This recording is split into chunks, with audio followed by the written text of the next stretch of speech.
Okay, so I went down a bit of a YouTube rabbit hole the other day, and the deeper into the hole I got, I found myself watching loads and loads of what's in my camera bag videos. And one in particular that I found myself watching was this one, from my man Simon Searching. So I found myself thinking, I'm shit out of ideas already, so why not make one myself? So here it is.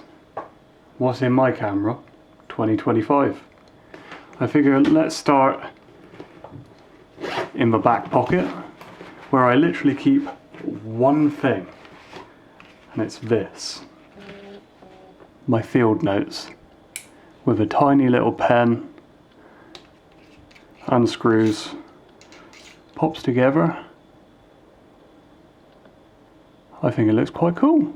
But I use this field notes book, or a knockoff of, for essentially any video ideas I have, random thoughts, monologues. I wrote a quote the other day which I'm not going to share. Maybe I will in another video if you all ask me to embarrass myself for views. Random kind of philosophical thoughts that I have. But yeah, there's that. Then we move on to the front compartment, where I keep my microphones. Always good to have good audio, as I learned in my first video since coming back to YouTube. We then have my lens filters. Got various, which one's this? This is a variable ND. We've got 3 different strengths of neutral density filters there.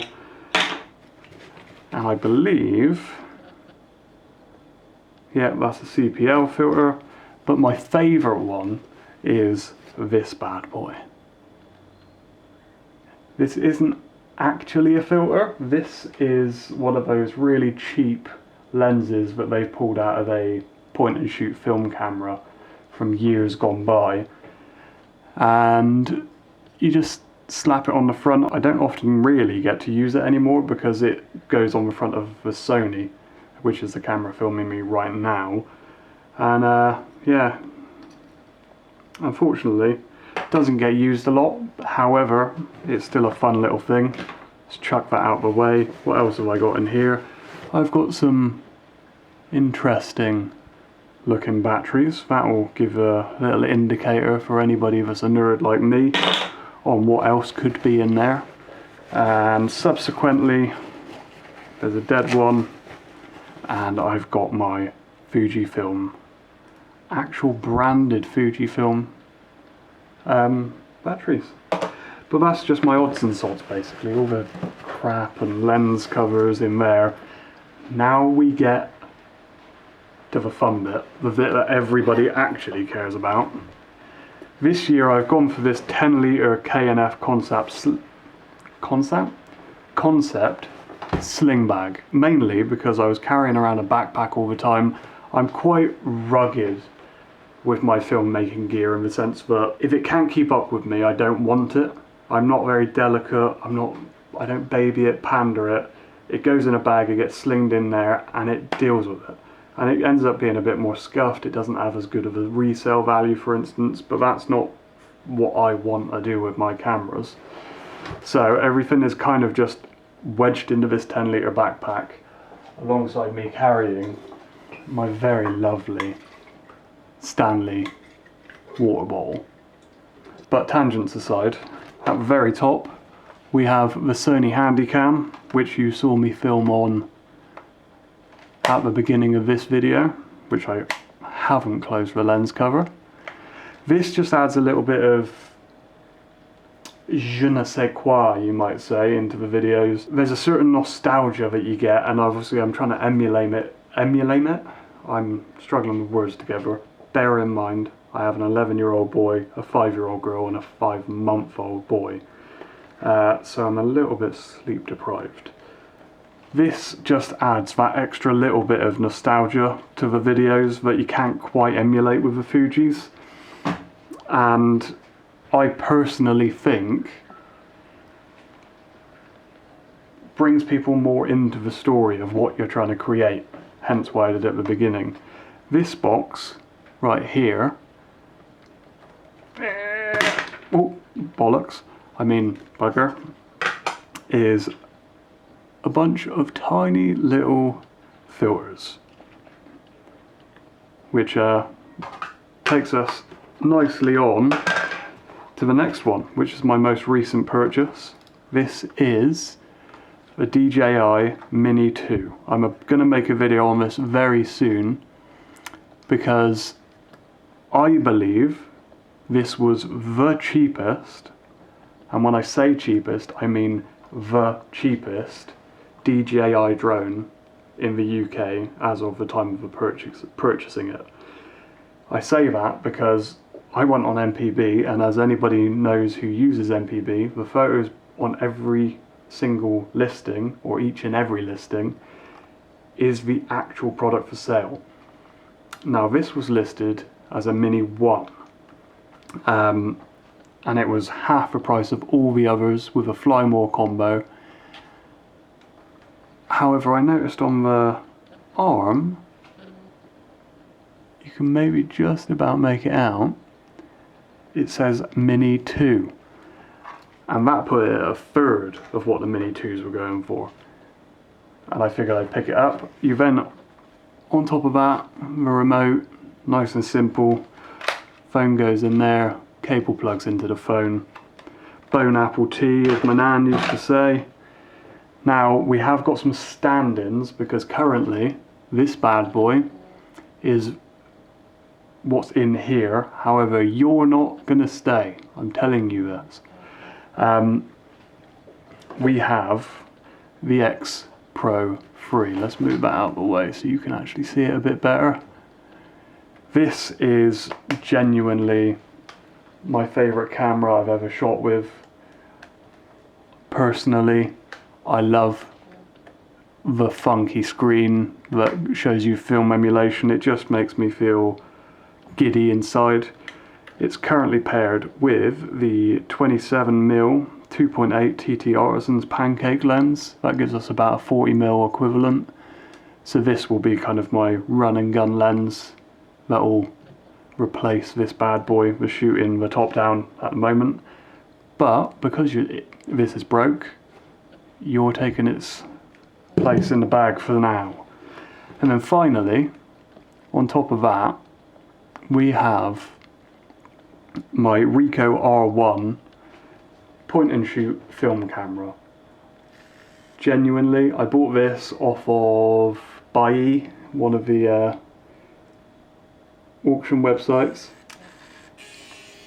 Sorry if I blinded you. Epilepsy warning, I suppose.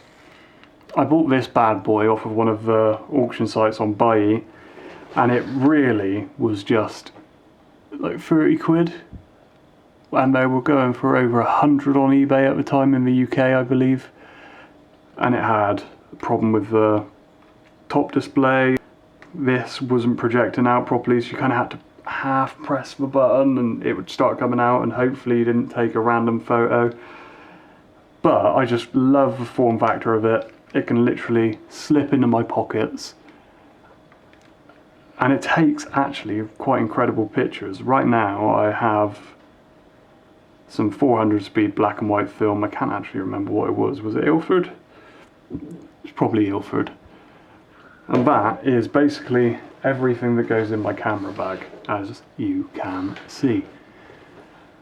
Why did I pick the K&F one? Quite honestly, if you wait there,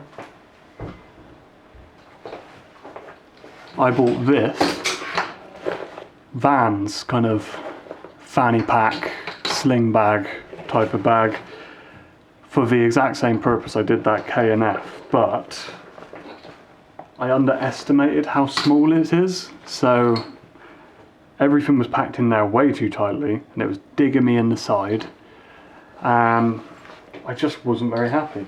Hence why this bad boy came along. I did think about the 16 litre, I think it is. However,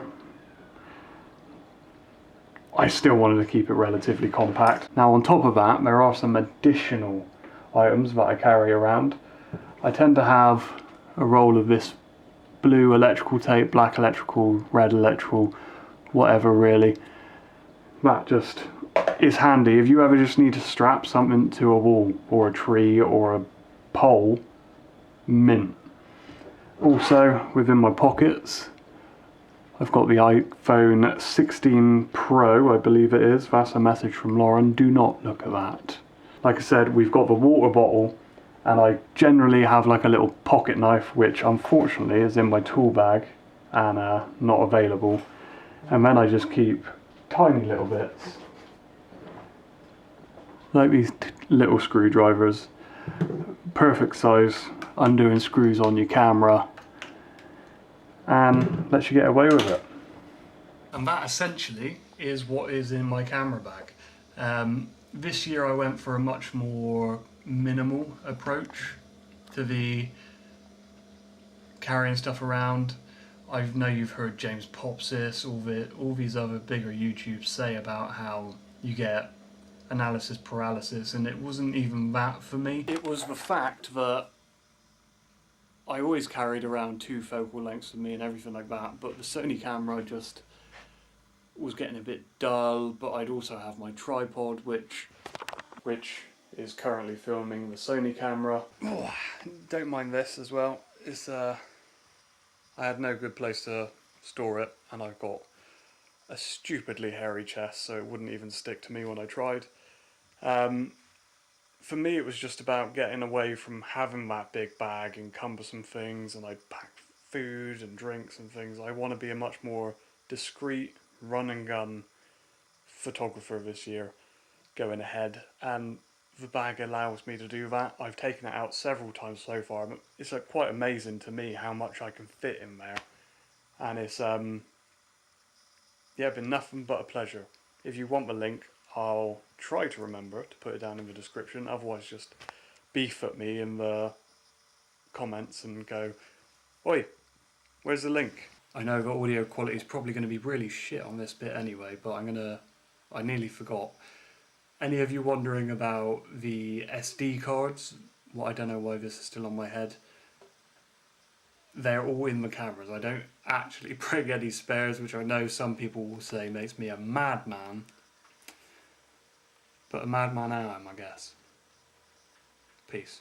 Other than that, if you've got any questions about the gear I used, any critiques of how I store it, or anything like that, don't forget you can always drop down to the comments below and abuse me down there. In a nice way, though, not in a nasty way. I'm very aware that you can kind of look at my nose right now, and with that, don't forget to like it if you liked it, subscribe if you want to, and I'll see you next time. Peace.